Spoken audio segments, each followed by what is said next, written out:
আমাদের চেয়ার আছে, চেয়ার আনতে কোনো সমস্যা নেই। যার আমাদের চেয়ার আছে, লোকে তো খারাপ চোখে দেখছে, এরকম কোনো বিষয় নেই, এরকম খারাপ দেখার কোনো বিষয় নেই। যার কার্যালয় তৈরি করতে গিয়ে আমাকে অনেক কাঠখড় পোড়াইতে হয়েছে। ব্লক কার্যালয়ে প্রত্যেকটা কাঠ আমি নিজের হাতে নিয়ে গিয়ে সেখানে করছি। সেখানে যে এত ফার্নিচার সাজানো আছে সেগুলো আমার নিজের হাতে, নিজের খরচায় নিজে। 2019-এ কি পরিস্থিতি ছিল সবাই জানেন আপনারা। সেখান থেকে একটা ব্লক কার্যালয় আমি দাঁড় করিয়েছি। কোনো রাজনৈতিক দলের দখল করা ঘরে আমি ব্লক কার্যালয় তৈরি করি। নিজস্ব ক্ষমতায় সাধারণ মানুষের উৎসাহে সেই পার্টি অফিসটা আমি তৈরি করি। দীর্ঘদিন ব্লক কার্যালয় সেখানেই পরিচালিত হয়। সেই ব্লক কার্যালয় তৈরি করার সময় আমার নিজস্ব বাড়ির থেকে, আমার ব্যবসায়িক জায়গার থেকে আমি একটা টেবিল নিয়ে যাই, চেয়ার থেকে শুরু করে সমস্ত সরঞ্জাম আমার ব্যক্তিগত উদ্যোগে আমি সেগুলো সেখানে নিয়ে যাই এবং পার্টি অফিসটাকে মানুষের পরিষেবা দেওয়ার জন্য একটা ব্যবহারিক কার্যালয় হিসেবে পরিণত করবার চেষ্টা করি। কিন্তু আমি হঠাৎ করে শুনলাম যে আমার টেবিল থেকে নতুন ড্রয়ারগুলো ভেঙে দেওয়া হলো। কোন উদ্যোগ? আমাকে একবার জিজ্ঞাসা করার পর্যন্ত মনে করলো না ব্লক সভাপতি নতুন যিনি হয়েছে, যে ড্রয়ারগুলো ভাঙার আগে প্রাক্তন ব্লক সভাপতির কাছে অনুমতি নিতে হবে। তার নিজের অর্থের দ্বারাই ওই টেবিল তৈরি হয়েছে, চেয়ার তৈরি হয়েছে। সেগুলো করার আগে কিন্তু একবার জিজ্ঞাসা করা উচিত ছিল।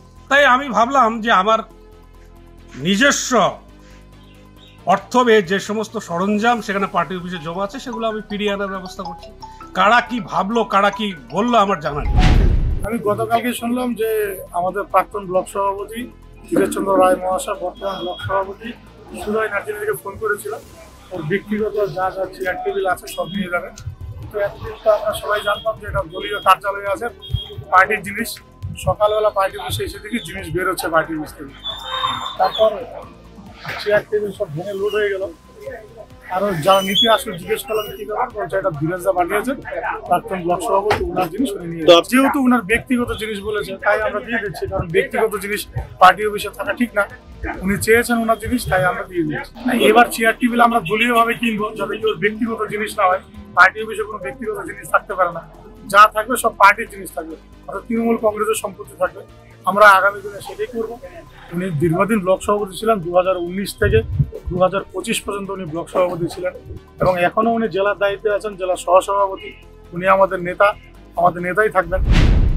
একটা টিম এতদিন ধরে কাজ করেছে, দলের কাজ করেছে, অদরিত দল। সেই তাদের যখন তাদের পথ চলে গেছে, তখন নতুন যে টিম এসছে তারা আবার সেই পার্টি অফিস, সেই যেখানে তারা কাজ করতো এতদিন ধরে, সেই এলাকা আবার গঙ্গার জল দিয়ে, গোবর জল দিয়ে শুদ্ধিকরণ করছে। মানে ভাবা যায়, কদিন পর দেখবেন যখন আবার বিধানসভায় হেরে যাবে, আবার এক নতুন টিম যখন আসবে, আবার এদেরকে শুদ্ধিকরণ করবে। তো এই চলছে। আসলে এরা যখন ক্ষমতায় থাকে তখন এরা বাবাকেও ছাড়ে না, তো আর বাকি দলের অবস্থা কি আছে? আগামী দিনে দেখবেন মানুষ এই সমস্ত কাণ্ডকীর্তি দেখে একদম তিতিবিরক্ত হয়ে আছে। কয়েক মাসের মধ্যে তৃণমূল অস্তিত্ব থাকবেই না। ফলো করুন সংবাদ প্রতিদিন ডিজিটাল।